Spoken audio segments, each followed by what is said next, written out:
অবশেষে তামিম ইকবালের ভাস্কর্য ভাঙা হলো। আমার কাছে ভালো লাগতেছে, আপনাদের কাছে কেমন লাগতেছে?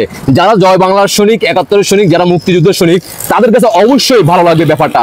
কারণ আমাদের ইতিমধ্যে ৫ই আগস্টের পর থেকে আমরা জানি, সবাই অবগত আছি, তামিম ইকবাল হচ্ছে একজন রাজাকার, ইতিমধ্যে প্রমাণিত হয়ে গেছে। তামিম ইকবাল কিন্তু ৫ই আগস্টের পর থেকে যে একের পর এক দেশবাসীকে যে ধরনের সারপ্রাইজ দিছে, বাংলার জনগণ কখনো ভুলবে না।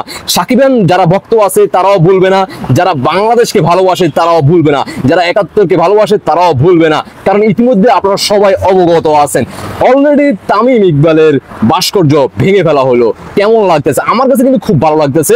কারণ ৫ই আগস্টের দিনে তো বাংলাদেশের মানুষ যারা তাদেরকে উৎসাহিত করছে, তারাই কিন্তু এখন বাংলাদেশে আর কোনো ধরনের ভাস্কর্য তাদের থাকবে না। কারণ ৫ই আগস্ট তো সেটাই শিক্ষা দিচ্ছে। আর থাকবে শুধু আমাদের আপনাদের পরিচিত রাজাকার আবু সাইদের ভাস্কর্য। ওটা জায়েজ আছে, ওটা নিয়ে কোনো সমস্যা নাই, ওটা থাকতে পারবে।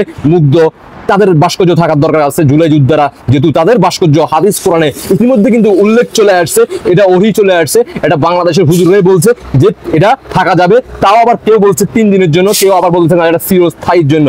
কিন্তু তামিম ইকবালেরটাও অবশেষে ভাঙা হইলো। এইভাবে শুধু ভাস্কর্য ভাঙা হবে না, দেখতে থাকুন তামিম ইকবালের সেই ভাস্কর্যের প্রতিবেদন।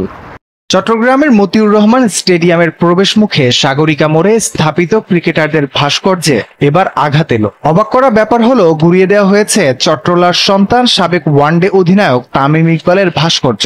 এক যুগেরও বেশি সময় আগে নির্মিত হয় ক্রিকেটারদের এই ভাস্কর্যটি, যেখানে তখনকার সময়ে জাতীয় দলের হয়ে খেলা সব তারকা ক্রিকেটারই ঠাঁই পান।